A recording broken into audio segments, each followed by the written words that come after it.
நான் இன்னைக்கு கொழும்பு போக போகிறதில்ல. பர்சனல் லீவில் தான் வந்திருக்கேன். அன்ஆஃபீஸில் இந்த கேஸை நான் ஹேண்டில் பண்ணுறேன். நீங்கள் வீட்டில் இருங்க.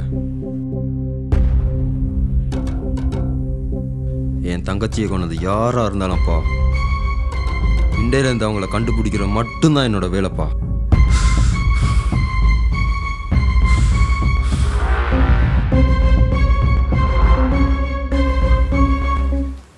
இங்கே தானே வாரன்னு சொன்னாலும் ஆளை காணல. எங்கட வேலைக்கு ஒன்றும் பிரச்சனை வராதானே? ஏண்டா ஓய்சரோட வேலை செய்கிறது ஓகே. ஓய்சரோட மானோட சேர்ந்து என்னோட வேலை செய்கிறது. அவனுக்கு போலீஸ் வேலைன்னு என்னென்னு தெரியுமா? அவரும் சும்மா இல்லைச்சி, அவரும் போலீஸ் தான். என்ன சொல்கிற? போலீஸ் அகாடமியில் எஸ்எஸ்பியாக இருக்கார். முடிக்க முடியாத நிறைய கேஸில் முடிக்க முடியாது தான் போன வருஷம் ப்ரொமோஷன் கொடுத்தோம். வாரு.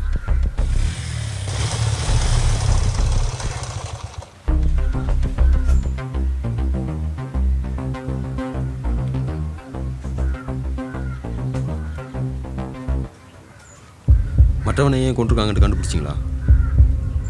இல்லை சார், அவன் தம்பி அண்ணன் தம்பியும் அப்பா அம்மா எல்லாம் வளர்ந்துருக்கான் சார். அதனால் அவன் ஒன்று சொல்கிறான். இல்லை சார், மென்டலாக ரொம்ப அப்செட்டாக இருக்கான். அதுக்கு மேலே ஒன்றும் விசாரிக்க முடியல சார். என் தங்கச்சியை கொண்டு அந்த கேங்கை பற்றின டீட்டெயில்ஸ் ஏதாவது கிடைச்சதா? அந்த கேங்கால் இது வரைக்கும் உங்களோட தங்கச்சியோட சேர்த்து 5 பேர் சேர்த்துருக்காங்க சார். அந்த கேங்கில் இருக்கிற ஒருத்தர் முதல்ல பொண்ணை டார்கெட் பண்ணி லவ் பண்ணுவான். அவள் அந்த ஓகேஷனை பொடியன் முதல்ல அந்த பொண்ணை யூஸ் பண்ணுவான். அதுக்கப்புறம் அந்த கேங்கில் இருக்கிற எல்லாருமே அந்த பொண்ணை யூஸ் பண்ணுவான். அதுக்கப்புறம் அந்த பொண்ணை சூசைட் பண்ணிக்கிற அளவுக்கு அந்த பொண்ணை கொண்டு வரான். அப்படித்தான் இது வரைக்கும் நடந்திருக்கு. ஆனால் அவங்களோட தங்கச்சியோட விஷயத்தில் நடந்தது வித்தியாசம். அவளுக்கு இவங்களை பற்றி ஏதோ ஒன்று தெரிஞ்சிருக்கு. அதெல்லாம் அவளை கொலை பண்ணிக்கிறான். அதுவும் வெட்டி கொலை பண்ணிக்கிறான் சார். அந்த கேங்கில் இருக்கிற ஒருத்தண்டை போட்டால் எங்களுக்கு கிடச்சிருக்கு. சொந்த இடம் கொழும்பண்ட வரைக்கும் தான் எங்களுக்கு தெரியும். அவனை இந்த நிலைமையில பார்க்கறதுக்கு எனக்கு அவ்வளவு சந்தோஷமா இருக்கு. இவ்வளோ நாளாக நான் அனுபவிச்சு கொண்டிருந்த வழியை அவனுக்கு கொடுத்துட்டேன். எனக்கு அது போதும். நிறைய இடத்துல போலீஸ் உன்னை தேடிக்கொண்டிருக்காங்க. மேலையும் நெஞ்சு இருந்து என்ன எப்படியும் படிச்ச மாட்டேன். என் பாட்டில் பொண்ணுகளை அமைச்சிட்டு சந்தோஷமாக இருந்துட்டான். போலீஸ்கார மாலை உள்ள விட்டு கட்டத்தை கொடுத்துட்டீங்களா? டேய், சிச்சுவேஷன் தெரியாமல் கழிச்சு கொண்டு இருக்காங்க. இதுக்கு மேலேயும் நீ இங்கே இருந்தியண்டா, நீ விக்ரம் உன்னோட டீம் லீடர்னு சொல்லி கொண்டு தெரியலையே, அவன் எல்லாரும் மொத்தமாக மாட்டேங்க. புரிஞ்சு?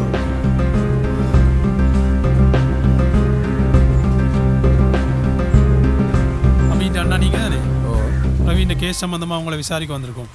அந்த கேஸில் என்ன விசாரிக்கிறதுக்கு என்ன சார் இருக்குது? என் தங்கச்சி அவன் லவ் பண்ணான், எனக்கு பிடிக்கல, அவ்வளோதான். கொஞ்சம் உள்ளே போய் கதைக்கலாமா? ஓகே வாங்க.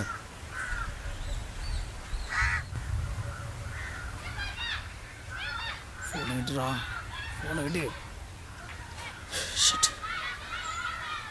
ஏ மச்சான், நான் இந்தியா மாற போகிறேன்டா. இங்கே இருந்தால் போலீஸில் மாட்டிடுவேன். எனக்கு ஒரு உதவி செய்யா. என்னடா சொல்கிறா? எனக்கு ஒரு அவசரமாக ஒரு 8 லட்ச ரூபா பணம் வேணும்டா. அவசரமாக வேணுமா? சரி, நான் கொடுத்து விடுறேன். என் கையில் கொண்டுதா. சரி, நான் பேங்க்கில் போய் தான் எடுக்கணும். நீ கிடத்த நெல் நான் பாரு. ஓகே ஓகேடா, சரி.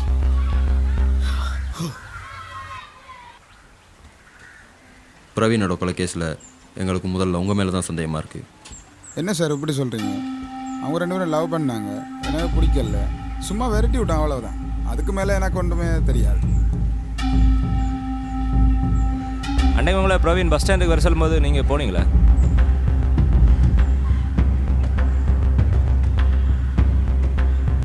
எனக்கு அவன் தான் தேவை. நான் அவனோட எனக்கு அவளெல்லாம் சொல்லிட்டாள்.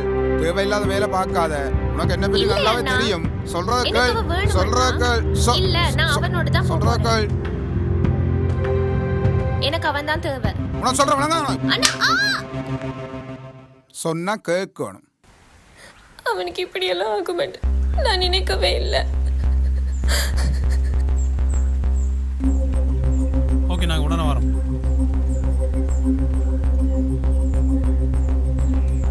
தேவைப்பட்டா ஸ்டேஷனுக்கு வர வேண்டி வரும்.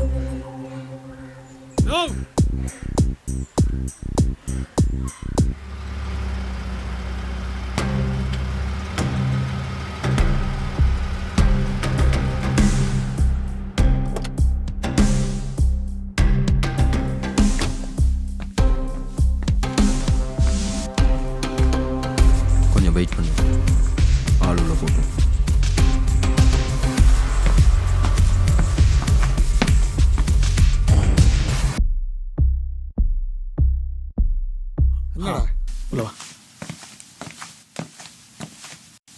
என்னடா திடீரெண்டா?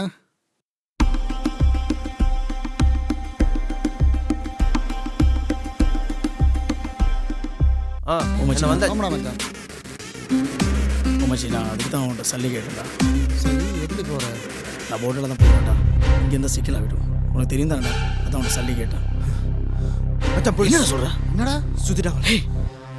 Shit. ஒருத்தர் மாட்டிடாத. போடு